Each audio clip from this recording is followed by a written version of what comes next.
ਅਗਰ ਵਿਅਕਤੀ ਆਪਣੇ ਆਪ ਨੂੰ ਮਾਸਟਰ ਸਮਝਣ ਲੱਗ ਪਏ ਤਾਂ ਉਹ ਬਹੁਤਾ ਸਿਆਣਾ ਨਹੀਂ ਹੁੰਦਾ। ਮੈਨੂੰ ਲੱਗਦਾ ਕਿ ਚੰਗੀ ਸਰਕਾਰ ਉਹੀ ਲੋਕ ਦੇ ਸਕਦੇ ਨੇ ਜਿਹੜੇ ਆਪਦੀ ਵਿਰੋਧੀਆਂ ਦੀ ਗੱਲ ਚੰਗੇ ਤਰੀਕੇ ਨਾਲ ਸੁਣਦੇ ਨੇ। ਉਹ ਮੇਰਾ ਖਿਆਲ ਕੰਬੀਨੇਸ਼ਨ ਜਿਹੜਾ ਹੈ ਉਹ ਬਣਾ ਨਹੀਂ ਪਾ ਰਹੇ। ਪੰਬਲ ਪੂਸਾ ਜ਼ਿਆਦਾ ਮੀਡੀਆ ਡਿਸਾਈਡ ਕਰ ਦਿੰਦੀ ਹੈ ਕਿ ਇਹ ਗੁਨੇਗਾਰ ਹੈ, ਮੀਡੀਆ ਡਿਸਾਈਡ ਕਰਦੀ ਹੈ ਕਿ ਨਹੀਂ ਇਹ ਬਹੁਤ ਚੰਗਾ ਵਿਅਕਤੀ ਹੈ। ਮੇਰਾ ਖਿਆਲ ਪੰਜਾਬ ਦੇ ਅੰਦਰ ਬਹੁਤ ਐਸੇ ਚਿਹਰੇ ਨੇ ਜਿਨ੍ਹਾਂ ਨੂੰ ਕਿਸੇ ਆਮ ਬੰਦੇ ਨੂੰ ਪੁੱਛ ਲਓ ਰੇਡੀਅਲ ਨੂੰ ਕਹੂਗਾ ਫਲਾਂ ਬੰਦਾ ਕਰਪਟ ਹੈ, ਚੋਰ ਹੈ।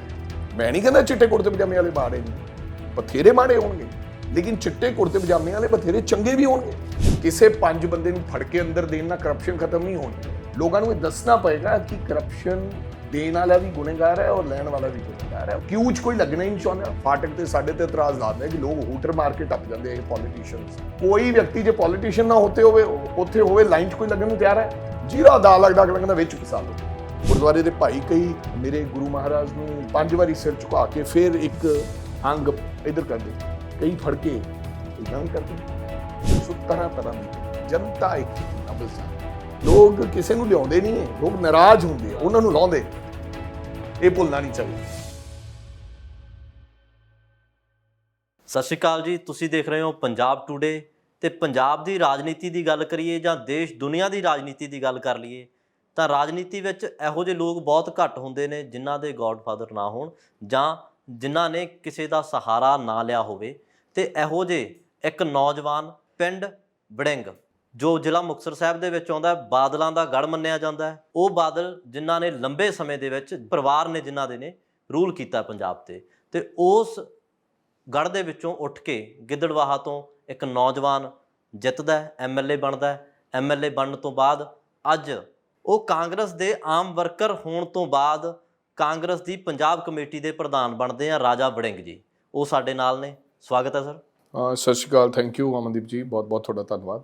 ਸਰ, ਰਾਜਾ ਸੋਥਾ ਰਾਜਨੀਤੀ 'ਚ ਆਇਆ ਸੀ ਜਾਂ ਰਾਜਾ ਵੜਿੰਗ? ਲੋਕ ਮੈਨੂੰ ਪਹਿਲਾਂ ਰਾਜਾ ਸੋਥਾ ਦੇ ਨਾਮ ਨਾਲ ਜਾਣਦੇ ਸੀ।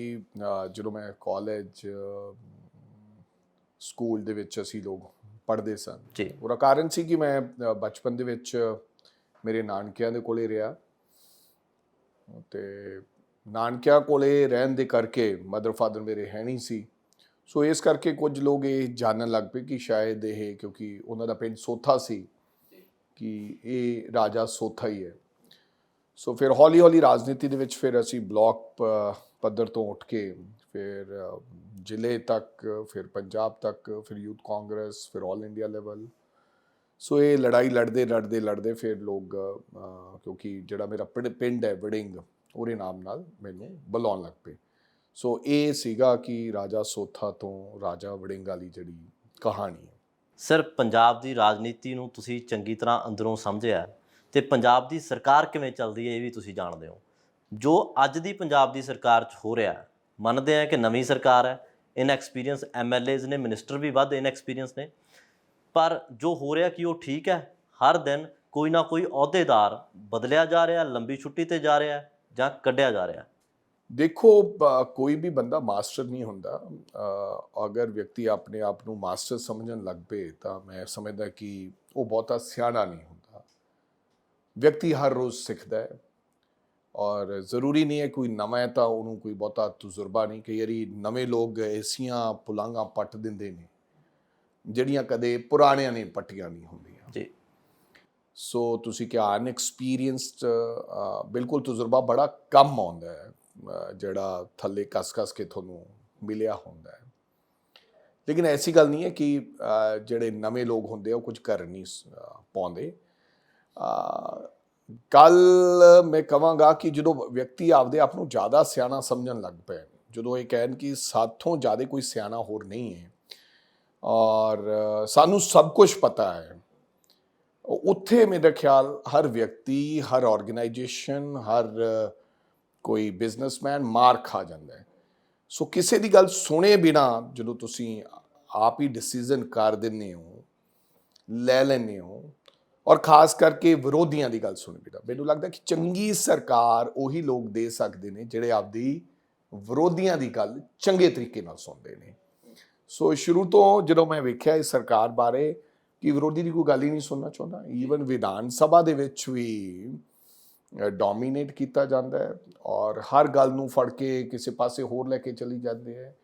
ਜਿਹੜਾ ਉੱਠਦਾ ਕਿ ਹਾਂ ਤੇਰਾ ਅਸੀਂ ਕੋਈ ਨਲਕੇ ਦਾ ਵੀ ਕਹਿਣਾ ਹੈ ਪੁਰਾਣਾ ਕਿਤੇ ਲੱਗਿਆ 15 ਸਾਲ, ਕਹਿੰਦੇ ਨਹੀਂ ਉਹਦੀ ਇਨਕੁਆਇਰੀ ਕਰਾਉਣੀ ਹੈ, ਗੋ ਹੈਡ ਜੀ। ਲੇਕਿਨ ਤੁਸੀਂ ਕਿਸੇ ਦੀ ਆਵਾਜ਼ ਨੂੰ ਦਬਾ ਨਹੀਂ ਸਕਦੇ। ਉਹਦੀ ਆਵਾਜ਼ ਅਗਰ ਸੁਣੋਗੇ ਤਵੱਜੋ ਨਾਲ ਤਾਂ ਉਹਦੀ ਗੱਲ ਦੇ ਵਿੱਚੋਂ ਤੁਹਾਨੂੰ ਕੋਈ ਕਾਰਾਗਰ ਚੀਜ਼ ਮਿਲ ਸਕਦੀ ਹੈ। ਰੋਜ਼ਾਨਾ ਆਫਿਸਰ ਸਾਹਿਬਾਨਾਂ ਦੇ ਬਦਲਣ ਦੇ ਨਾਲ ਇਹ ਉਹੀ ਆਫਿਸਰ ਨੇ ਜਿਹੜੇ ਬਾਦਲ ਸਾਹਿਬ ਵੇਲੇ ਲੱਗੇ ਰਹੇ, ਇਹ ਉਹੀ ਆਫਿਸਰ ਨੇ ਜਿਹੜੇ ਕੈਪਟਨ ਅਮਰਿੰਦਰ ਸਿੰਘ ਵੇਲੇ ਲੱਗੇ ਰਹੇ, ਇਹ ਉਹੀ ਆਫਿਸਰ ਨੇ ਜਿਹੜੇ ਚੰਨੀ ਸਾਹਿਬ ਨੇ ਹੰਡਾਏ, ਇਹ ਆਫਿਸਰ ਨੇ ਭਗਵੰਤ ਮਾਨ ਸਾਹਿਬ ਹੰਡਾ ਰਹੇ ਨੇ, ਜਿਹੜੀ ਅਗਲੇ ਆਉਣਗੇ ਉਹ ਹੰਡਾਉਣਗੇ। ਆਫਿਸਰ ਉਹੀ ਰਹਿਣੇ, ਬਿਊਰੋਕ੍ਰੇਸੀ ਰਹਿਣੀ ਹੈ। ਇਹ ਬੰਦਾ ਦੇਖ ਕੇ ਕੰਮ ਕਰਦੇ ਨੇ, ਇਹ ਹਾਲਾਤ ਦੇਖ ਕੇ ਆਪਦੇ ਆਪ ਨੂੰ ਉਵੇਂ ਰਿਐਕਟ ਕਰਦੇ ਨੇ, ਇਹ ਇਸ਼ਾਰੇ 'ਚ ਗੱਲ ਸਮਝ ਲੈਂਦੇ ਨੇ। ਇਹਨਾਂ ਨੂੰ ਹਰ ਚੀਜ਼ ਦਾ ਤਜਰਬਾ ਹੈ ਕਿਉਂਕਿ 5 ਵਾਰੀ ਮੁੱਖ ਮੰਤਰੀ ਨਾਲ ਵੀ ਕੰਮ ਕੀਤਾ ਹੈ, ਅਣਜਾਣ ਬੰਦਿਆਂ ਨਾਲ ਵੀ ਕੀਤਾ ਹੈ, ਥੋੜ੍ਹੇ ਜਿਹੇ ਸਮੇਂ ਵਾਲੇ ਨਾਲ ਵੀ ਕੀਤਾ ਹੈ। ਸੋ ਉਹਨਾਂ ਨੂੰ ਸਮਝ ਆ ਜਾਂਦੀ ਹੈ। ਹੁਣ 5-6 ਮਹੀਨਿਆਂ ਦੇ ਵਿੱਚ ਇਹ ਜਿਹੜੀਆਂ ਗੱਲਾਂ ਹੋ ਰਹੀਆਂ, ਕੋਈ ਰਿਟਾਇਰਮੈਂਟ ਲੈ ਗਿਆ, ਕੋਈ ਰਿਜ਼ਾਈਨ ਕਰ ਗਿਆ ਔਰ ਕਿਸੇ ਨੂੰ ਬਦਲਿਆ ਜਾ ਰਿਹਾ ਹੈ, ਮੈਨੂੰ ਲੱਗਦਾ ਕਿ ਕਿਤੇ ਨਾ ਕਿਤੇ ਇਹਨਾਂ ਦੇ ਮਨ 'ਚ ਇਹ ਗੱਲ ਹੈ ਕਿ ਇਹਨਾਂ ਨੂੰ ਸਮਝ ਨਹੀਂ ਆ ਰਹੀ ਵੀ ਸਰਕਾਰ ਚੱਲ ਕਿੱਥੋਂ ਰਹੀ ਹੈ ਤੇ ਕਿਵੇਂ ਚੱਲ ਰਹੀ ਹੈ। ਸੋ ਚੰਗਾ ਹੋਏਗਾ ਕਿ ਤੁਸੀਂ ਸਾਰਿਆਂ ਨੂੰ ਨਾਲ ਲੈ ਕੇ ਚੱਲੋ, ਸਭ ਦੀ ਗੱਲ ਸੁਣੋ, ਅੰਤਿਮ ਫੈਸਲੇ ਆਪਦੇ ਕਰੋ। ਲੇਕਿਨ ਲੋਕਾਂ ਦੇ ਵਿੱਚ ਤੇ ਇਹਨਾਂ ਆਫਿਸਰ ਦੇ ਵਿੱਚ ਇਹ ਆਫਿਸਰ ਨੂੰ ਕੌਨਫੀਡੈਂਸ ਲੈ ਕੇ, ਆਮ ਜਨਤਾ ਨੂੰ ਲੈ ਕੇ ਇੱਕ ਕੰਬੀਨੇਸ਼ਨ ਹੁੰਦਾ ਹੈ ਪੋਲੀਟੀਸ਼ੀਅਨ ਦਾ ਤੇ ਬਿਊਰੋਕ੍ਰੇਸੀ ਦਾ। ਉਹ ਮੇਰਾ ਖਿਆਲ ਕੰਬੀਨੇਸ਼ਨ ਜਿਹੜਾ ਹੈ ਉਹ ਬਣਾ ਨਹੀਂ ਪਾ ਰਹੇ। ਇਹ ਸਮਝ ਨਹੀਂ ਆ ਰਹੀ ਕਿ ਚੱਲ ਕਿੱਥੋਂ ਰਿਹਾ ਕੰਮ, ਭੰਬਲ ਭੂਸਾ ਜ਼ਿਆਦਾ। ਸਰ, ਇੱਕ ਕਰਪਸ਼ਨ ਦੇ ਖਿਲਾਫ ਇਹਨਾਂ ਨੇ ਐਕਸ਼ਨ ਕਰਨ ਦੀ ਬਹੁਤ ਵਾਹਵਾਹੀ ਖੱਟੀ ਹੈ ਕਿ ਜੀ ਅਸੀਂ ਕਰਪਸ਼ਨ ਦੇ ਖਿਲਾਫ ਐਕਸ਼ਨ ਕਰ ਰਹੇ ਹਾਂ, ਤੇ ਜੋ ਵੀ ਲੋਕ ਸੀ, ਚਾਹੇ ਉਹ ਮੰਤਰੀ ਹੋਣ, MLA ਹੋਣ ਜਾਂ ਕਿਸੇ ਵੀ ਅਹੁਦੇ ਤੇ ਹੋਣ ਜਾਂ ਆਫਿਸਰ ਹੋਣ, ਅਸੀਂ ਉਹਨਾਂ ਤੇ ਐਕਸ਼ਨ ਲੈ ਰਹੇ ਹਾਂ। ਤੇ ਇੱਕ ਗੱਲ ਇਹ ਵੀ ਉੱਡੀ ਕਿ ਜੀ ਰਾਜਾ ਵੜਿੰਗ ਜੀ ਜਦੋਂ ਟਰਾਂਸਪੋਰਟ ਮੰਤਰੀ ਸੀਗੇ ਤੇ ਉਦੋਂ ਇਹਨਾਂ ਨੇ ਬੱਸਾਂ ਤੇ ਬੋਡੀਜ਼ ਲਵਾਈਆਂ ਤੇ ਉਦੋਂ 70 ਕਰੋੜ ਦਾ ਐਸਟੀਮੇਟ ਉਹਨਾਂ ਨੇ ਦਿੱਤਾ ਕਿ ਇਹਦਾ ਘੁਟਾਲਾ ਹੋਇਆ। ਪਰ ਉਹਦੇ ਤੇ ਫਿਰ ਗਾਂ ਜਦੋਂ ਗੱਲ ਤਾਂ ਆਈ ਸਾਹਮਣੇ, ਗਾਂ ਐਕਸ਼ਨ ਕਿਉਂ ਨਹੀਂ ਹੋਇਆ? ਵੀ ਰਾਜਾ ਵੜਿੰਗ ਦਾ ਦਬਦਬਾ ਸੀ ਤਾਂ ਨਹੀਂ ਹੋਇਆ ਜਾਂ ਸਬੂਤ ਨਹੀਂ ਮਿਲੇ ਕੋਈ? ਦੇਖੋ, ਜਿਹੜੀ ਤੁਸੀਂ ਗੱਲ ਕਹਿੰਦੇ ਕਿ ਕਰਪਸ਼ਨ ਦੇ ਕਿਸੇ ਦੇ ਨੇ ਕਹਿ ਦੇਣੀ ਗੱਲ, ਉਹਦੇ ਨਾਲ ਕੋਈ ਬੰਦਾ ਕਰਪਟ ਨਹੀਂ ਹੋ ਜਾਂਦਾ। ਔਰ ਤੁਸੀਂ ਪੜ੍ਹਿਆ ਹੋਣਾ ਸ਼ਾਇਦ, ਚੀਫ ਜਸਟਿਸ ਨੇ ਪਿੱਛੇ ਲਿਖਿਆ ਸੀ ਕਿ ਅੱਜ ਕੱਲ ਮੀਡੀਆ ਟ੍ਰਾਇਲ ਲੋਕਾਂ ਦੇ ਜ਼ਿਆਦਾ ਚੱਲਣ ਲੱਗ ਪਿਆ, ਜਿਹੜੀ ਕਿ ਬੜੀ ਖਤਰਨਾਕ ਹੈ। ਮੀਡੀਆ ਡਿਸਾਈਡ ਕਰ ਦਿੰਦੀ ਹੈ ਕਿ ਇਹ ਗੁਨੇਗਾਰ ਹੈ, ਮੀਡੀਆ ਡਿਸਾਈਡ ਕਰਦੀ ਹੈ ਕਿ ਨਹੀਂ ਇਹ ਬਹੁਤ ਚੰਗਾ ਵਿਅਕਤੀ ਹੈ। ਇਹ ਨਹੀਂ ਹੋਣਾ ਚਾਹੀਦਾ।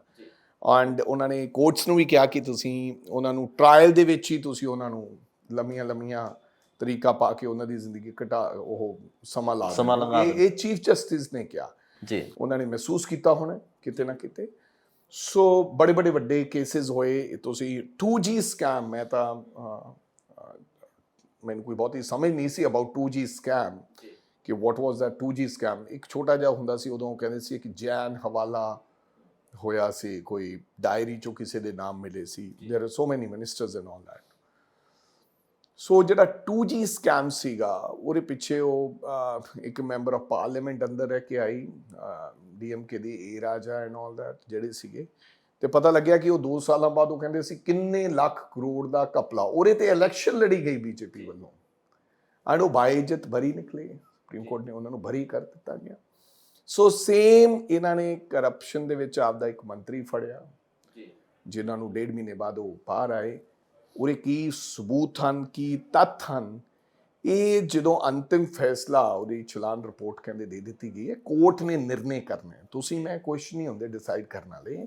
ਤੁਸੀਂ ਸਾਨੂੰ ਅਸੀਂ ਲੋਕਤੰਤਰ ਦੇ ਵਿੱਚ ਜੁਡੀਸ਼ਰੀ ਤੇ ਬਲੀਵ ਕਰਦੇ ਹਾਂ, ਤੇ ਜਦੋਂ ਉੱਥੇ ਕੋਈ ਸਜ਼ਾ ਕਿਸੇ ਨੂੰ ਚਾਹੇ ਗਲਤ ਹੋ ਜੇ ਚਾਹੇ ਸਹੀ ਹੋ ਜੇ, ਅਸੀਂ ਕਹਿੰਦੇ ਕਿ ਜੋ ਕਾਨੂੰਨ ਨੇ ਕੀਤਾ ਉਹ ਸਹੀ ਕੀਤਾ। ਸੋ ਤੁਸੀਂ ਦੇਖ ਲਿਓ, ਮੈਂ ਇਹ ਗੱਲ ਕਹਿਣਾ, ਤੁਸੀਂ ਵੀ ਇੱਥੇ ਹੋਣਾ, ਮੈਂ ਵੀ ਇੱਥੇ ਹੋਣਾ, ਇਹ ਵੀਡੀਓ ਵੀ ਇੱਥੇ ਰਹਿਣੀ ਹੈ। ਤੇ ਜਿਹੜਾ ਮਿਸਟਰ ਸਿੰਗਲਾ ਫੜਿਆ ਸੀ ਉਹ ਬਾਇਜ਼ਤ ਬਰੀ ਹੋ ਜਾਏਗਾ, ਕਿਉਂਕਿ ਉਹਦੇ ਉੱਥੇ ਕੋਈ ਤੱਥ ਨਹੀਂ ਹੈ, ਸਬੂਤ ਨਹੀਂ ਹੈ। ਲੇਕਿਨ ਇੱਕ ਗੱਲ ਚੱਲੀ ਕਿ ਫਲਾਣੇ ਨੂੰ ਫੜ ਲਿਆ, ਫਲਾਣਾ ਮਿਨਿਸਟਰ ਸੀਗਾ, ਅਸੀਂ ਇੱਕ ਨਵਾਂ ਸੁਨੇਹਾ ਦਿੱਤਾ ਹੈ, ਪੂਰੇ ਦੇਸ਼ ਭਰ ਦੇ ਵਿੱਚ ਇੱਕ ਸੁਨੇਹਾ ਦਿੱਤਾ ਹੈ ਕਿ ਬੇਸ਼ੱਕ ਕੋਈ ਆਪਦਾ ਵਿਅਕਤੀ ਹੋਵੇ, ਅਸੀਂ ਉਹਨੂੰ ਵੀ ਛੱਡਾਂਗੇ ਨਹੀਂ, ਬਟ ਇਹ ਤਾਂ ਆਉਣ ਵਾਲਾ ਸਮੇਂ ਦੱਸੇਗਾ ਕਿ that was a political stunt ਔਰ ਕੋਈ ਉਹਦੇ ਅੰਦਰ ਸਬੂਤ ਸੀਗਾ। ਜੇ ਉਹ ਬਾਇਜ਼ਤ ਬਰੀ ਹੋ ਜਾਂਦਾ ਹੈ, ਦੈਟ ਮੀਨਸ ਕਿ ਉਹ ਇੱਕ ਪੋਲੀਟੀਕਲ ਸਟੰਟ ਹੈ ਕਿ ਗੁਜਰਾਤ ਦੇ ਚੁਣਾਵ ਲੜਨੇ ਹੈ। ਅਸੀਂ ਇਹ ਲੋਕਾਂ ਦੇ ਮਨਾਂ ਦੇ ਵਿੱਚ, ਕਿਉਂਕਿ ਸਾਨੂੰ ਵੀ ਬੜਾ ਮਹਿਸੂਸ ਹੋਇਆ, ਗੱਲ ਕਰਨੀ ਔਰ ਸੁਣਾਉਣੀ ਹੈ ਕਿ ਬਈ ਪਹਿਲੀ ਸਰਕਾਰ ਹੈ ਜਿਹਨੇ ਆਪਦਾ ਮੰਤਰੀ ਫੜ ਕੇ, ਤੇ ਤਾਂ ਬੜੀ ਵੱਡੀ ਗੱਲ ਹੈ and it's not a small thing. ਪਰ ਜਦੋਂ ਇਹ ਗੱਲ ਅੰਤਿਮ ਨਿਰਣੇ ਤੱਕ ਪਹੁੰਚੇਗੀ, ਜਦੋਂ ਜੱਜ ਲਿਖੇਗਾ, ਅਗਰ ਉਹ ਬਾਇਜ਼ਤ ਬਰੀ ਹੁੰਦਾ ਤੇ ਫਿਰ ਮੈਨੂੰ ਲੱਗਦਾ ਕਿ ਸਰਕਾਰ ਕਟਹਿਰੇ 'ਚ ਖੜੀ ਹੋ ਜਾਏਗੀ। ਇੱਕ ਸਵਾਲੀਆ ਚਿੰਨ੍ਹ ਲੱਗ ਜਾਏਗਾ ਕਿ ਇਹ ਜਾਣਬੁੱਝ ਕੇ ਕੀਤਾ ਗਿਆ। ਸੋ ਕਰਪਸ਼ਨ, ਜਾਂ ਤੁਸੀਂ ਬੱਸਾਂ ਦੀ ਗੱਲ ਕੀਤੀ, ਤੁਸੀਂ ਕਿਹਾ ਕਿ ਫਲਾਂ ਕਿਸੇ ਵਿਅਕਤੀ ਦੇ ਕਿਸੇ ਨਾਲ ਕਹਿਣ ਨਾਲ ਕੋਈ ਚੋਰ ਨਹੀਂ ਬਣ ਜਾਂਦਾ। ਚੋਰ ਦੇ ਚਿਹਰੇ ਤੇ ਲਿਖਿਆ ਹੁੰਦਾ ਹੈ। ਮੈਂ ਤੁਹਾਨੂੰ ਦੱਸਿਆ ਕਿ ਇੱਕ ਪਰਸੈਪਸ਼ਨ, ਇੱਕ ਵਿਚਾਰ ਉਹ ਬਣ ਜਾਂਦੇ ਨੇ। ਡੂ ਯੂ ਥਿੰਕ ਦੈਟ ਕਿ ਸਿੰਗਲਾ, ਰਾਜਾ ਵੜਿੰਗ ਜਾਂ ਹੋਰ ਕੋਈ ਗੱਲ ਕਿ ਲੋਕ ਇਹ ਮਹਿਸੂਸ ਕਰਦੇ ਕਿ ਇਹ ਕਰਪਟ ਲੋਕ ਹੈ? ਮੇਰਾ ਖਿਆਲ ਪੰਜਾਬ ਦੇ ਅੰਦਰ ਬਹੁਤ ਐਸੇ ਚਿਹਰੇ ਨੇ ਜਿਨ੍ਹਾਂ ਨੂੰ ਕਿਸੇ ਆਮ ਬੰਦੇ ਨੂੰ ਪੁੱਛ ਲਓ ਰੇਡੀਅਲ ਨੂੰ, ਉਹ ਕਹੂਗਾ ਫਲਾਂ ਬੰਦਾ ਕਰਪਟ ਹੈ, ਚੋਰ ਹੈ। ਇਸੇ ਵੱਡੇ ਵੱਡੇ ਚਿਹਰੇ ਨੇ ਜੀ, ਜਿਨ੍ਹਾਂ ਦੀਆਂ ਕੋਈ ਜਾਇਦਾਦਾਂ, ਸਮਾਨ, ਸਿਸਟਮ, ਜਿੰਨਾ ਚਿਕਰ ਉਹਨਾਂ ਦੀ ਕੋਈ ਗੱਲ ਨਹੀਂ ਕਰਦਾ, ਜਿਹੜੇ ਨਾਮੀ ਪ੍ਰਨਾਮੀ ਸੋ ਕਾਲਡ ਬੈਚ ਵਾਲੇ ਕਰਪਟ ਲੋਕ ਨੇ, ਤੇ ਫਿਰ ਮੇਰੇ ਖਿਆਲ ਇੱਦਾਂ ਤੁਸੀਂ ਸਿੰਗਲੇ ਨੂੰ, ਰਾਜਾ ਵੜਿੰਗ ਨੂੰ ਜਾਂ ਕਿਸੇ ਹੋਰ ਤੇ ਇੱਦਾਂ ਇਲਜ਼ਾਮ ਲਾਓਗੇ ਤਾਂ ਲੋਕ ਮੰਨਣਗੇ ਨਹੀਂ। Another thing what I feel that ਕਿ ਰਾਜਨੀਤਿਕ ਪੋਜ਼ਿਟਿਵਿਟੀ ਨਾਲ ਕਰਨੀ ਚਾਹੀਦੀ ਹੈ, ਨਾਟ ਕਿ ਨੈਗੇਟਿਵਿਟੀ ਨਾਲ। ਤੁਸੀਂ ਆਪਣੇ ਬਾਰੇ ਦੱਸੋ ਕਿ ਤੁਸੀਂ ਕੀ ਕਰ ਰਹੇ ਹੋ, what you have done. This is my achievement.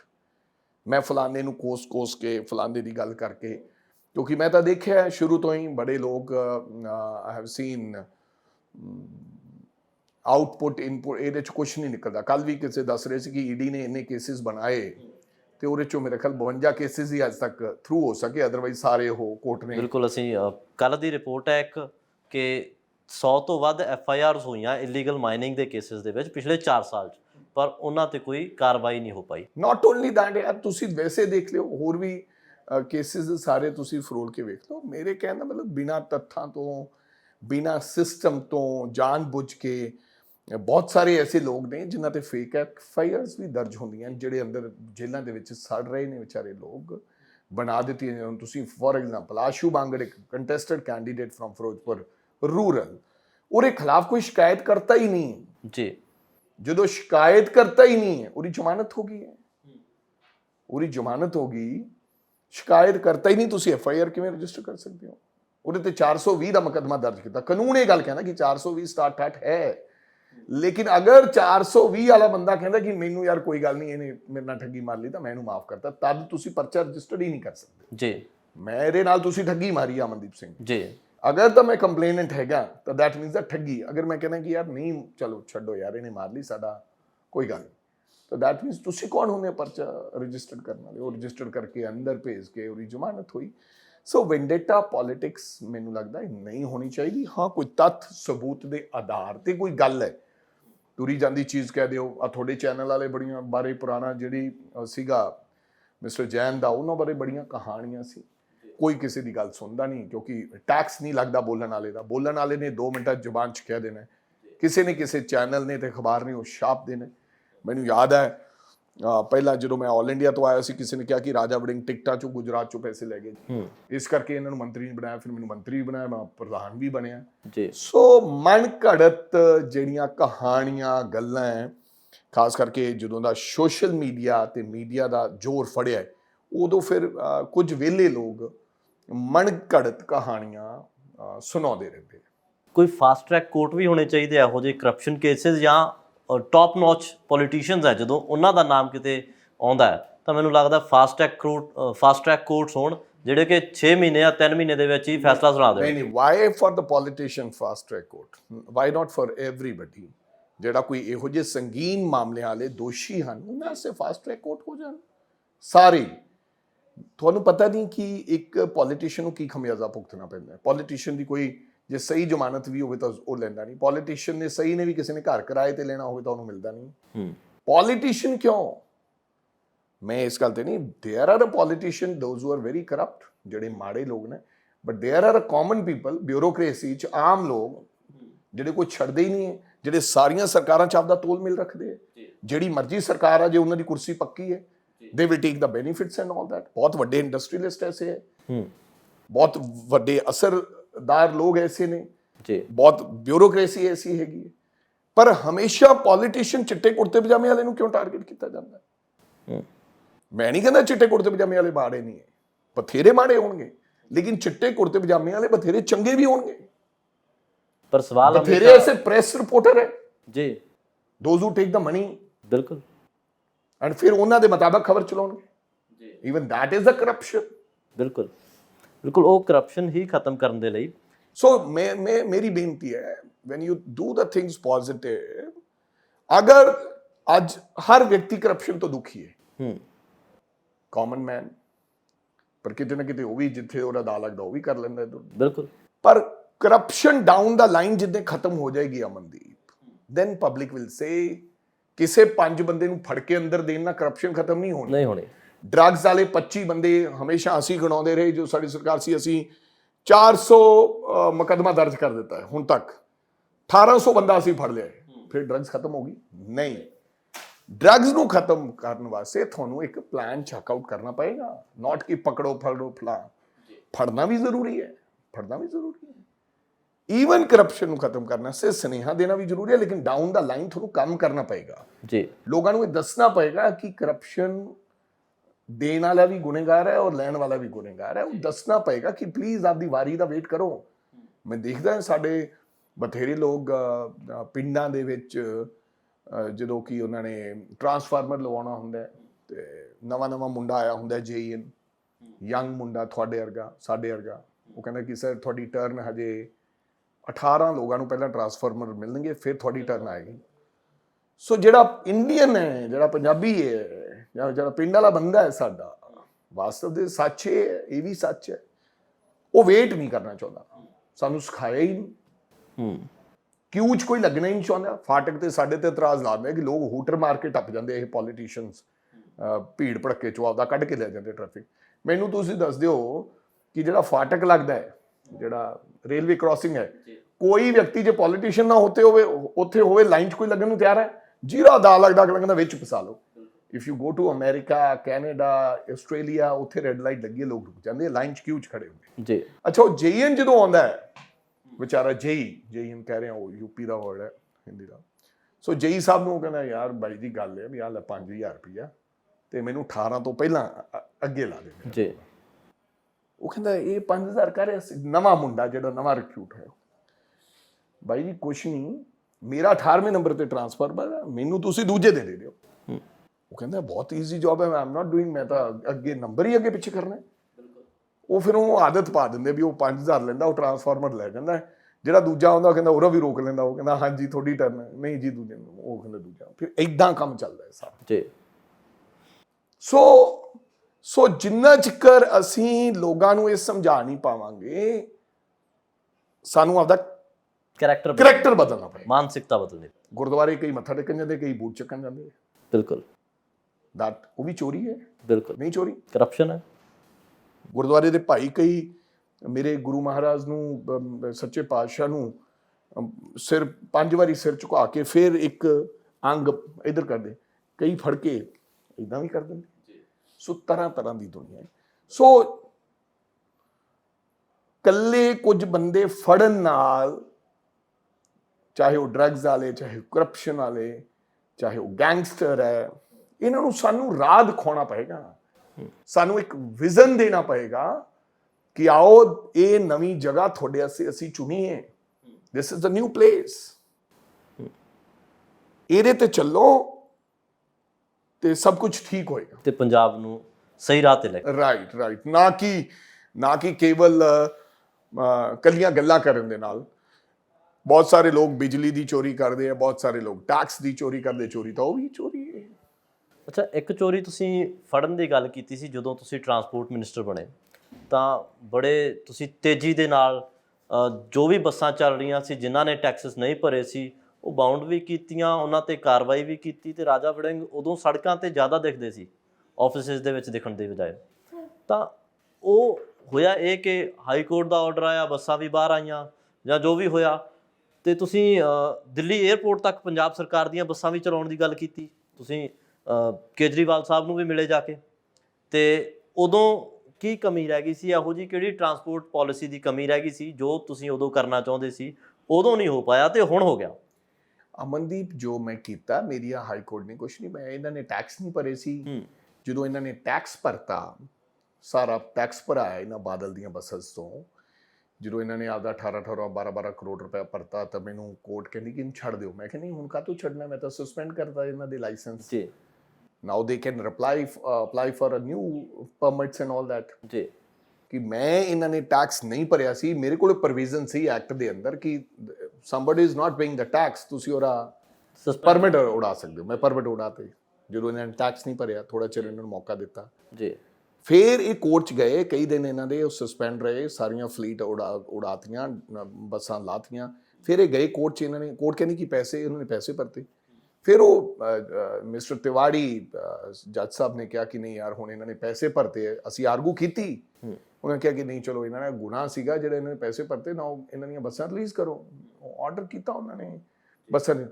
But not only these buses ਯਾਰ, ਤੁਹਾਨੂੰ ਇਹ ਪਤਾ ਨਹੀਂ, 1 ਲੱਖ ਕਿਲੋਮੀਟਰ ਦੀਆਂ ਐਕਸਟੈਂਸ਼ਨ ਸੀਗੀਆਂ ਜੀ, ਜਿਹੜੀਆਂ ਇਹ 2012 ਚ ਜਸਟਿਸ ਸੂਰਿਆਕਾਂਤ ਦਾ ਇੱਕ ਫੈਸਲਾ ਸੀਗਾ, ਉਹ ਚਲਦੀਆਂ ਆ ਰਹੀਆਂ ਸੀ। ਮਲਟੀਪਲ ਐਕਸਟੈਂਸ਼ਨਸ, ਯਾਨੀ ਕਿ 24 ਕਿਲੋਮੀਟਰ ਦਾ ਰੂਟ ਓਰੀਜਨਲ ਹੁੰਦਾ ਸੀ, ਜਿਵੇਂ ਕਿ ਮੁਕਤਸਰ ਟੂ ਕੋਟਕਪੂਰਾ ਇੱਕ ਰੂਟ ਹੈ 24 ਕਿਲੋਮੀਟਰ, ਇਹਨਾਂ ਓਰੀਜਨਲ ਰੂਟ ਹੈ। ਉਸ ਤੋਂ ਬਾਅਦ ਇਹ 24 ਕਿਲੋਮੀਟਰ ਦੀ ਐਕਸਟੈਂਸ਼ਨ ਲੈ ਸਕਦੇ ਸੀ। For example up to Bagha पुराना one extension, that is a legal extension जी। ਇਹਨਾਂ ਨੇ ਕੀ ਕੀਤਾ ਕਿ ਬਾਘਾ ਪੁਰਾਣਾ ਇਹ ਉੱਥੋਂ ਫਿਰ 24 ਚੱਕ ਲਿਆ, ਫਿਰ ਉੱਥੋਂ 24 ਚੱਕ ਲਿਆ, ਫਿਰ ਇਹ ਅੱਗੋਂ ਮੋਗੇ ਪਹੁੰਚ ਗਏ, ਮੋਗਿਓਂ 24 ਚੱਕ ਕੇ ਲੁਧਿਆਣੇ ਮੁੱਲਾਪੁਰ ਪਹੁੰਚ ਗਏ। ਇਦਾਂ ਕਰਦੇ ਕਰਦੇ ਪੰਜਾਬ ਦੇ ਹਰ ਸਟੇਸ਼ਨ ਤੋਂ ਇਹ ਚੰਡੀਗੜ੍ਹ ਪਹੁੰਚ ਗਏ, ਕਿਤੇ ਅੰਮ੍ਰਿਤਸਰ ਪਹੁੰਚ ਗਏ, ਕਿਤੇ ਬਟਾਲੇ ਪਹੁੰਚ ਗਏ, ਕਿਤੇ ਗੁਰਦਾਸਪੁਰ ਪਹੁੰਚ ਗਏ। ਇਹਦੇ ਵਿੱਚ 60,000 ਕਿਲੋਮੀਟਰ ਕੇਵਲ ਬਾਦਲ ਦਾ ਸੀਗਾ। That is my achievement. And Badal ਦੀਆਂ ਐਸੋਸੀਏਟ ਜਿਹੜੀਆਂ ਕੰਪਨੀਆਂ ਸੀ ਉਹਨਾਂ ਦਾ 20,000 ਕਿਲੋਮੀਟਰ ਸੀਗਾ, ਜਾਨੀ 80,000 ਕਿਲੋਮੀਟਰ ਜੀ। 20,000 ਆਮ ਲੋਕਾਂ ਦਾ ਵੀ ਸੀਗਾ। ਉਹ 80,000 ਜਸਟਿਸ ਸੂਰਿਆਕਾਂਤ ਦਾ ਫੈਸਲਾ ਜੋ 2012 ਦਾ ਲਟਕ ਰਿਹਾ ਸੀ, ਜਿਹਨੂੰ ਲੋਕ ਕਹਿੰਦੇ ਸੀ ਕਿ ਇਹ ਬਹੁਤ ਵੱਡਾ ਕਪਲਾ ਹੈ, mafia, that was actually mafia. ਉਹ ਮਾਫੀਆ ਸੀਗਾ, ਉਹਨੂੰ ਕੋਈ ਲਾਗੂ ਨਹੀਂ ਕਰ ਸਕਿਆ। ਅਮਰਿੰਦਰ ਸਿੰਘ ਨੇ ਵੀ ਕਿਹਾ ਸੀਗਾ, ਮੈਂ ਖੜਾ ਹੋ ਕੇ ਕਿਆ ਉੱਥੇ ਵਿਧਾਨ ਸਭਾ ਦੇ ਵਿੱਚ ਜੀ, ਪਰ ਉਹ ਕੈਂਸਲ ਨਹੀਂ ਕਰ ਸਕਿਆ। ਮੈਂ ਆਉਂਦਿਆਂ ਸਾਰ ਵਿਦਿਨ 7 ਡੇਜ਼ ਉਹ ਆਰਡਰ ਅਪੀਲ ਕਰਤਾ, ਉਹ ਹਾਈ ਕੋਰਟ ਚਲੇ ਗਏ। ਹਾਈ ਕੋਰਟ ਨੇ ਕਿਹਾ ਕਿ ਸਟਾਰਟ 'ਚ ਜਾਓ, ਦੇਰ ਇਜ਼ ਅ ਟ੍ਰਿਬਿਊਨਲ ਸਾਡੀ ਹੀ ਟਰਾਂਸਪੋਰਟ ਦਾ, ਜਿਹਦੇ 'ਚ ਸੈਸ਼ਨ ਸਿਟਿੰਗ ਜੱਜ ਔਰ ਜੱਜ ਹੁੰਦਾ, ਉੱਥੇ ਚੱਲਿਆ। ਅਸੀਂ ਵੀ ਗਏ, ਉਹਨਾਂ ਦੇ ਵਕੀਲ ਸਾਹਿਬਾਨ ਆਏ, ਉਹਨਾਂ ਨੇ ਪੰਜਾਬ ਦੇ ਸਭ ਤੋਂ ਮਹਿੰਗੇ ਵਕੀਲ ਹਾਇਰ ਕੀਤੇ, ਟੌਪ ਆਫ ਦੀ ਲਾਈਨ, ਅੱਡ ਏਜੰਸੀਆਂ ਕੰਪਨੀਆਂ ਦੇ ਮਾਲਕਾਂ ਨੇ। ਲੇਕਿਨ ਅਸੀਂ ਹਾਈ ਕੋਰਟ ਤੋਂ ਫਿਰ ਦੁਬਾਰਾ ਹਾਈ ਕੋਰਟ 'ਚ ਗਏ ਕਿ ਇਹਨੂੰ ਲੰਬਾ ਨਾ ਕੀਤਾ ਜਾਵੇ, ਜੋ ਵੀ ਫੈਸਲਾ ਦੇਣਾ ਸਟਾਰਟ ਟਾਈਮ ਬਾਉਂਡ ਪੀਰੀਅਡ 'ਚ ਕਰੇ, 15 ਦਿਨਾਂ 'ਚ। ਉਹਨਾਂ ਨੇ ਉਹ ਲਾਗੂ ਕਰਤਾ। ਉਹ ਸੁਪਰੀਮ ਕੋਰਟ 'ਚ ਗਏ ਸਾਡੇ ਖਿਲਾਫ, ਲੇਕਿਨ ਸਟਾਰਟ ਦਾ ਫੈਸਲਾ 48 ਪੇਜਾਂ ਦਾ ਸਾਡੇ ਹੱਕ 'ਚ ਆਇਆ, ਤੇ ਉਹ ਸਾਰੀਆਂ ਮੈਂ ਲੱਖ ਕਿਲੋਮੀਟਰ ਦੀਆਂ ਐਕਸਟੈਂਸ਼ਨ ਜਿਹੜੀਆਂ ਉਡਾਤੀਆਂ। ਦੇ ਆਰ ਨਾਟ ਰਨਿੰਗ ਹੁਣ। ਉਹ ਫੇਲ ਉੱਥੇ ਕੀਤੇ, ਤਾਂ ਹੀ ਉਹ ਚੀਕਾਂ ਮਾਰਦੇ ਆ ਸਾਰੇ ਜਿਹੜੇ ਇਹ ਵੱਡੇ ਟਰਾਂਸਪੋਰਟਰ। ਹਾਂ, ਕਿਉਂਕਿ ਹੁਣ ਉਹ ਕੱਟੇ ਗਏ, ਉਹ ਫੈਸਲਾ ਹੋ ਗਿਆ। ਉਸ ਤੋਂ ਬਾਅਦ ਉਹਨਾਂ ਦੀ ਕੋਈ ਅਪੀਲ ਵੀ ਨਹੀਂ ਹੋਈ ਤੇ ਉਹਦੇ ਤੇ ਕੋਈ ਸਟੇ ਵੀ ਨਹੀਂ ਹੋਇਆ।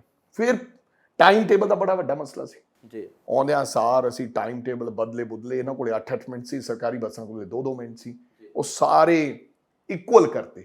ਕੁਝ ਹੁਣ ਨਵੇਂ ਪਰਮਿਟਸ ਪਏ, ਉਹਨਾਂ ਨੇ ਹੁਣ ਦੁਬਾਰੇ ਟਾਈਮ ਟੇਬਲ ਵੀ ਬਣਾਏ ਜੀ, ਲੇਕਿਨ ਉਹ ਇਕੁਅਲ ਕਰਤੇ। ਇਸ ਕਰਕੇ ਉਹ ਜਿਹੜਾ ਮਾਫੀਆ ਸੀ ਉਹ ਚੀਕਾਂ ਮਾਰਦਾ। ਜਿਹੜੀ ਗਈ ਦਿੱਲੀ ਵਾਲੀ ਗੱਲ ਜੀ, ਦਿੱਲੀ ਦੀ ਤਾਂ ਦੇਖੋ ਤੁਸੀਂ, ਇਹ ਦੇਖੋ ਵੀ ਦਿੱਲੀ ਦੇ ਵਿੱਚ ਹੁਣ ਕੇਂਦਰ 'ਚ ਬੀਜੇਪੀ ਦੀ ਸਰਕਾਰ ਹੈ।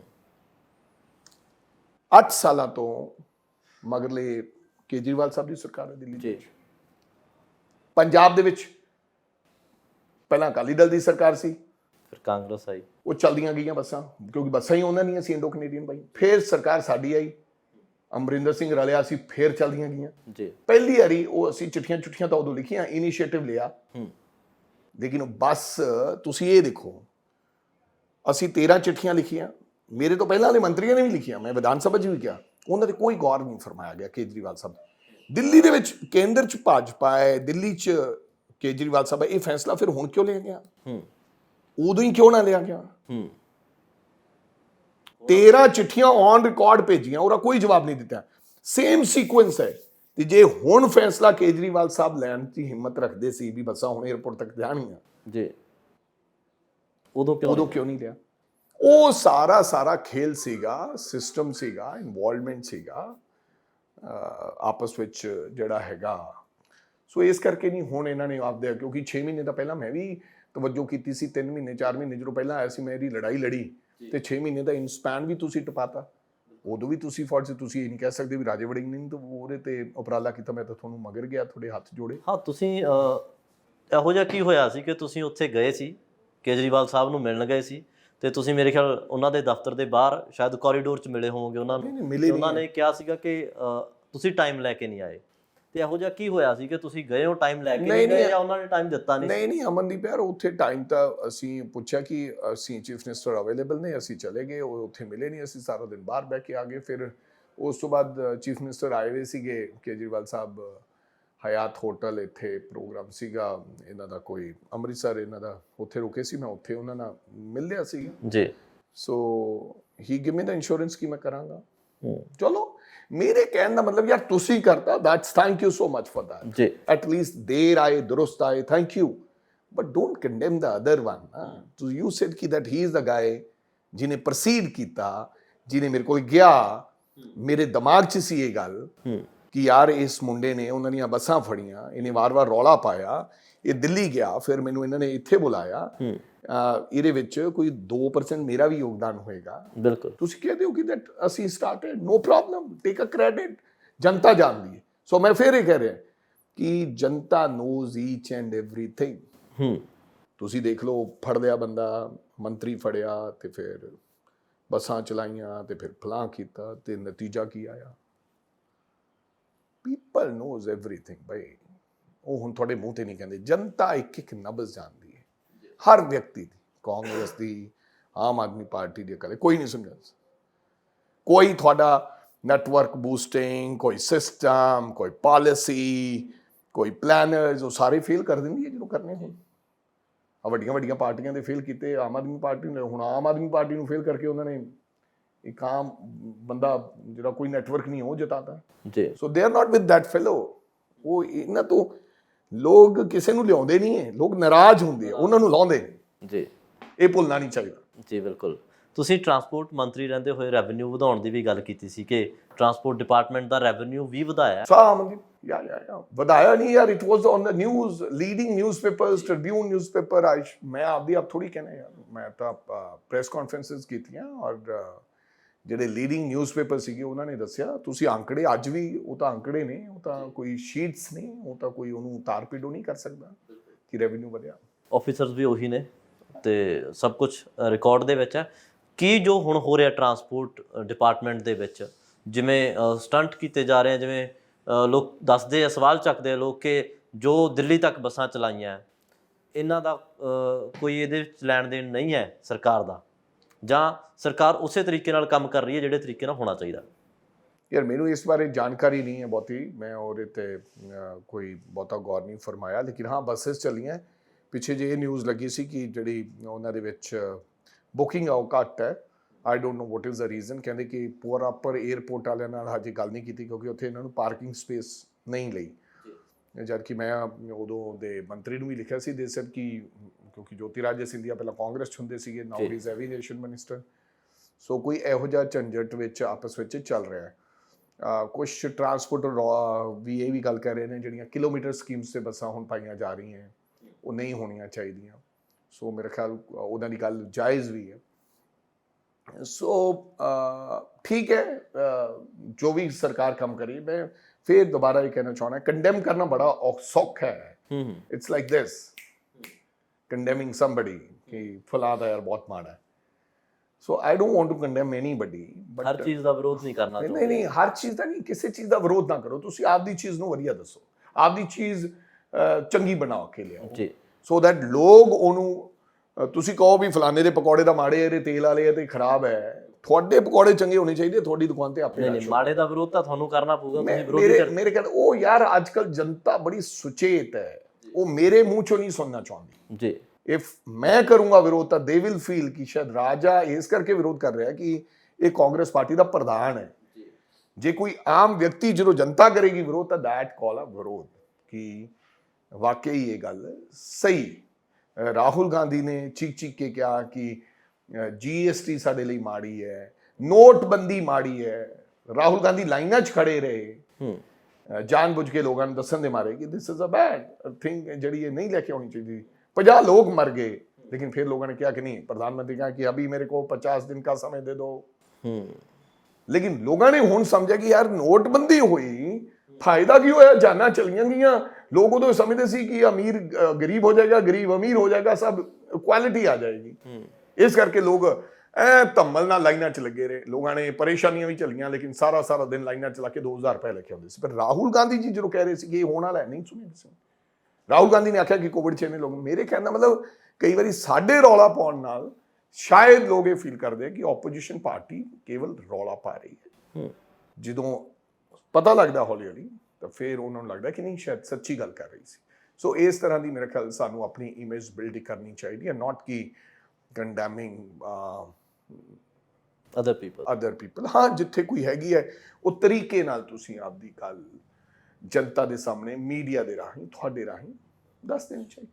ਇੱਕ ਸਰ ਚੰਨੀ ਸਾਹਿਬ ਨਹੀਂ ਨਜ਼ਰ ਆ ਰਹੇ, ਸੌਰੀ ਟੂ ਸੇ, ਪਰ ਕਈ ਲੋਕਾਂ ਦਾ ਕਹਿਣਾ ਹੈ ਕਿ ਜੋ ਪੈਸਾ ਕਮਾਇਆ ਸੀ ਉਹਨਾਂ ਨੇ ਇਕੱਠਾ ਕੀਤਾ ਸੀ ਉਹਨੂੰ ਸੈਟਲ ਕਰਨ ਗਏ ਹੋਏ ਆ ਕਿਤੇ। ਫਿਰ ਮੈਂ ਤੁਹਾਨੂੰ ਕਹਿ ਰਿਹਾ ਕਿ ਇਟਸ ਆਲ ਅਬਾਊਟ ਜਿਹੜਾ ਕਈ ਲੋਕ ਕੌਣ ਜਿਹਦਾ ਜੀ ਕਰਦਾ ਜੋ ਮਰਜ਼ੀ ਕਹਿ ਸਕਦਾ ਹੈ। ਆਜ਼ਾਦ ਭਾਰਤ ਨੇ, ਇੱਥੇ ਲੋਕਤੰਤਰ ਹੈ, ਰਾਈਟ ਟੂ ਸਪੀਕ ਹੈ, anybody can say anything to anybody, ਕੋਈ ਕਿਸੇ ਨੂੰ ਰੋਕ ਤਾਂ ਸਕਦਾ ਨਹੀਂ। But I don't think so ਇਹੋ ਜਿਹੀ ਕੋਈ ਗੱਲ ਹੈ ਨਹੀਂ ਹੈ।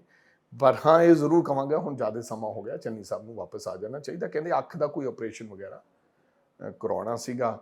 ਸੈਕਿੰਡ, ਆਈ ਵਾਸ ਪਰਸਨਲੀ ਫੀਲ ਕਿ ਮੁੱਖ ਮੰਤਰੀ ਤੋਂ ਬਾਅਦ ਫਿਰ ਜਦੋਂ ਇਸ ਤਰ੍ਹਾਂ ਦੇ ਹਾਲਾਤ ਹੋ ਜਾਣ ਤਾਂ ਬੰਦੇ ਨੂੰ ਥੋੜਾ ਫਿਰ ਦੁਬਾਰਾ ਰੂਟੀਨ 'ਚ ਆਉਣ 'ਚ ਟਾਈਮ ਲੱਗਦਾ। ਅਲਟੀਮੇਟਲੀ ਸਾਰੇ ਅਸੀਂ ਹਿਊਮਨ ਬੀਇੰਗ ਤਾਂ ਹੈਗੇ ਹਾਂ। ਸੋ ਉਹਨਾਂ ਦੇ ਮਨ 'ਤੇ ਕੀ ਗੁਜ਼ਰ ਰਹੀ ਹੈ ਜਾਂ ਕੀ ਹੋਇਆ ਉਹਨਾਂ ਦੇ ਨਾਲ, ਕਿ ਕੀ ਭਾਵਨਾ ਮੈਂ ਐਵੇਂ ਕੁਝ ਕਹਿ ਦਿਆਂ, ਕਿਉਂਕਿ ਛੋਟੀ ਜਿਹੀ ਗੱਲ ਬੰਦੇ ਨੂੰ ਕਈ ਕਿਸੇ ਨੂੰ ਬੰਦੇ ਨੂੰ ਲੱਗਦਾ ਕਿ ਫਲਾਂ ਬੰਦਾ ਜੋ ਦੇਖ ਰਿਹਾ ਹੁੰਦਾ ਉਹ ਹੁੰਦਾ ਨਹੀਂ ਹੈ, ਉਹ ਹੁੰਦਾ ਨਹੀਂ ਹੈ ਜੋ ਦੇਖ ਰਿਹਾ ਹੁੰਦਾ ਹੈ। ਸੋ ਉਹ ਨਹੀਂ ਹੈ। ਮੈਂ ਤਾਂ ਤੁਹਾਡੇ ਰਾਹੀਂ ਇਹੀ ਕਹਾਂਗਾ ਕਿ ਉਹ ਆਉਣ ਜਲਦੀ। ਬਟ ਆਈ ਥਿੰਕ ਉਹਨਾਂ ਦੇ ਮਨ ਨੂੰ ਥੋੜ੍ਹਾ ਕਿਤੇ ਨਾ ਕਿਤੇ ਠੇਸ ਵੀ ਪਹੁੰਚੀ ਹੈ ਤੇ ਨਾਲ ਹੀ ਨਾਲ ਉਹਨਾਂ ਦੀ ਅੱਖ ਦਾ ਆਪਰੇਸ਼ਨ ਵੀ ਸੀਗਾ ਔਰ ਹੁੰਦੀ ਹੈ। ਕਾਂਗਰਸ ਦੇ ਵਿੱਚ ਹੈਗੇ ਆ? Of course he is in Congress. ਅੱਛਾ, ਉਮੀਦ ਹੈ ਕਿ ਚੰਨੀ ਜੀ ਆਉਣਗੇ ਵਾਪਸ? ਉਮੀਦਾਂ ਨਾਲ ਹੀ ਜ਼ਿੰਦਗੀ ਟੱਪਦੀ ਹੈ। ਕੱਲ੍ਹ ਦੀ ਸਵੇਰ ਹੋਏਗੀ, ਮੈਂ ਸੁਬਾਹ ਉੱਠਾਂਗਾ, ਉੱਠ ਕੇ ਫਿਰ ਮੈਂ ਆਪਦੇ ਧੰਦੇ ਫਿਰ ਉਸੇ ਰੂਟੀਨ ਨਾਲ ਕਰਾਂਗਾ। ਇਸੇ ਉਮੀਦ ਨਾਲ ਰਾਤ ਟਪਾਉਣੀ ਪੈਂਦੀ ਹੈ। ਪਤਾ ਨਹੀਂ ਉਹ ਸਵੇਰ ਆਉਣੀ ਹੈ ਕਿ ਨਹੀਂ ਆਉਂਦੀ। ਯੂ ਡੋਂਟ ਨੋ ਕਿ ਕੱਲ੍ਹ ਚੜ੍ਹਨਾ ਹੈ ਕਿ ਨਹੀਂ ਚੜ੍ਹਨਾ, ਪਰ ਉਮੀਦਾਂ ਨਾਲ ਹੀ ਜ਼ਿੰਦਗੀ ਟੱਪਦੀ ਹੈ।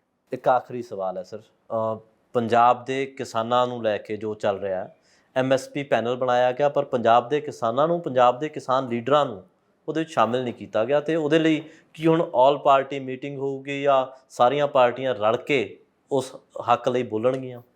ਹਾਂ, ਬੋਲਣਾ ਵੀ ਚਾਹੀਦਾ। ਮੈਨੂੰ ਲੱਗਦਾ ਕਿ ਇਹ ਸਰਾਸਰ ਧੱਕਾ ਕੀਤਾ ਗਿਆ ਪੰਜਾਬ ਦੇ ਲੋਕਾਂ ਦੇ ਨਾਲ, ਕਿਉਂਕਿ ਪੰਜਾਬ ਦੇਸ਼ ਦਾ ਅੰਨਦਾਤਾ ਰਿਹਾ ਹੈ। ਪੰਜਾਬ ਦੇਸ਼ ਦੇ ਲੋਕਾਂ ਦਾ ਢਿੱਡ ਭਰਦਾ ਰਿਹਾ ਹੈ, ਉਹਨਾਂ ਵੇਲੇ 'ਚ ਭਰਦਾ ਰਿਹਾ ਜਦੋਂ ਭੁੱਖਮਰੀ ਦਾ ਸ਼ਿਕਾਰ ਦੇਸ਼ ਹੋ ਗਿਆ ਸੀਗਾ।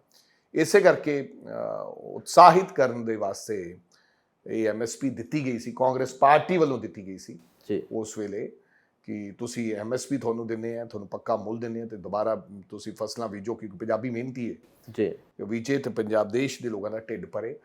ਔਰ ਬਦਕਿਸਮਤੀ ਦੇ ਨਾਲ ਉਸ ਅੰਨਦਾਤਾ ਨੂੰ ਸੜਕਾਂ 'ਤੇ ਬਹਿਣਾ ਪਿਆ। ਕਾਨੂੰਨ ਬਣਾ ਦਿੱਤੇ ਗਏ ਔਰ ਕਾਨੂੰਨ ਉਹਨਾਂ ਦਿੱਤਾ ਲੋਕਾਂ ਨੇ, ਬਾਬੂ ਲੋਕਾਂ ਨੇ ਬਣਾਤੇ ਜਿਨ੍ਹਾਂ ਨੂੰ ਖੇਤੀ ਬਾਰੇ ਕੋਈ ਪਤਾ ਨਹੀਂ ਹੈ। ਕਿਉਂਕਿ ਖੇਤੀ ਦਾ ਕੋਈ ਕਾਨੂੰਨ ਬਣਾਉਣਾ ਤਾਂ ਮੈਨੂੰ ਲੱਗਦਾ ਕਿ ਉਹਦੇ ਵਿੱਚ ਕਿਸਾਨ ਨੂੰ ਜ਼ਰੂਰ ਸ਼ਾਮਿਲ ਕਰ ਲੈਣਾ ਚਾਹੀਦਾ, ਕਿਉਂਕਿ ਜਿਹੜੇ ਹੱਥੀਂ ਆਪਦੀ ਕਿਰਤ ਕਮਾਈ ਕਰਦੇ ਹੈ।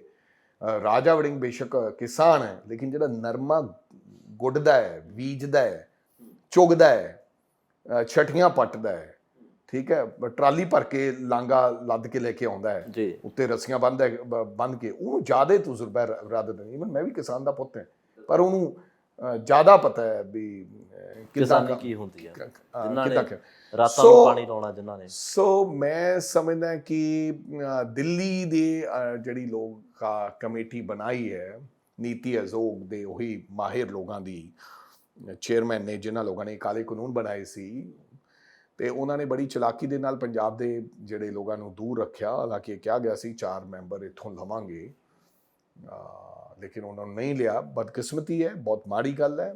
ਅਸੀਂ ਇਹਦੀ ਲੜਾਈ ਵੀ ਕਿਸਾਨ ਭਰਾਵਾਂ ਨਾਲ ਪੁੱਛ ਕੇ, ਕਿਸਾਨ ਆਗੂ ਸਾਹਿਬਾਨਾਂ ਨਾਲ, ਕਈ ਵਾਰੀ ਫਿਰ ਉਹ ਇਸ ਗੱਲ ਦਾ ਇਤਰਾਜ਼ ਕਰ ਜਾਂਦੇ ਨੇ ਕਿ ਪੋਲੀਟੀਕਲ ਪਾਰਟੀਆਂ ਥੋੜਾ ਸਾਡੇ ਕਾਰੋਬਾਰ 'ਚ ਦਖਲ ਦਿੰਦੀਆਂ, ਲੇਕਿਨ ਕਿਤੇ ਨਾ ਕਿਤੇ ਸਰਕਾਰ ਦੀ ਵੀ ਉਹ ਨਲਾਇਕੀ ਰਹੀ। ਅਮਨਦੀਪ, ਇਹਨਾਂ ਨੇ ਸਹੀ ਸਮੇਂ ਸਿਰ, ਇਹਨਾਂ ਨੂੰ ਚਾਹੀਦਾ ਸੀ ਕਿ ਸਰਕਾਰ ਵੱਲੋਂ ਇੱਕ ਚਿੱਠੀ ਜਾਂਦੀ, ਇੱਕ ਰਿਪਰੈਜ਼ੈਂਟੇਸ਼ਨ ਜਾਂਦੀ, ਸਰਕਾਰ ਦੇ ਨੁਮਾਇੰਦੇ ਜਾਂਦੇ ਐਂਡ ਨੀਤੀ ਆਯੋਗ ਨਾਲ ਗੱਲ ਕਰਦੇ, ਪ੍ਰਾਈਮ ਮਿਨਿਸਟਰ ਨਾਲ, ਹੋਮ ਮਿਨਿਸਟਰ ਨਾਲ ਗੱਲ ਕਰਦੇ ਕਿ ਪੰਜਾਬ ਤਾਂ ਮੋਹਰੀ ਹੋ ਕੇ ਲੜਿਆ ਐਂਡ ਪੰਜਾਬ ਦਾ ਵੱਡਾ ਯੋਗਦਾਨ ਹੈ, ਸੋ ਪੰਜਾਬ ਦੇ ਲੋਕ ਹੋਣੇ ਚਾਹੀਦੇ ਆ। ਤੁਸੀਂ ਗੁਰਪੁਰਬ ਵਾਲੇ ਦਿਨ ਇੱਕ ਪੱਗ ਬਣ ਕੇ ਦੇਸ਼ ਦੇ ਪ੍ਰਧਾਨ ਮੰਤਰੀ ਜੀ ਨੇ ਇਹ ਸੁਨੇਹਾ ਦੇਣਾ ਤਾਂ ਚਾਹਿਆ ਕਿ ਮੈਂ ਕਾਲੇ ਕਾਨੂੰਨ ਵਾਪਸ ਲਵਾਂਗਾ, ਲੇਕਿਨ 1 ਸਾਲ ਦੀ ਜੱਦੋਜਹਿਦ ਦੇ ਬਾਅਦ ਇਸ ਤਰ੍ਹਾਂ ਤਾਂ ਮੈਂ ਸਮਝਦਾ ਕਿ ਜੇ ਪੰਜਾਬੀ ਕਰੜੇ ਨਾ ਹੁੰਦੇ, ਤਕੜੇ ਨਾ ਹੁੰਦੇ, ਬਾਰਡਰ ਤੇ ਉਹ ਬੈਠੇ ਕਿਸਾਨ ਭਰਾ, ਤਾਂ ਫਿਰ ਇਹ ਫੈਸਲੇ ਕਦੇ ਵਾਪਸ ਨਹੀਂ ਆਉਣੇ ਸੀ।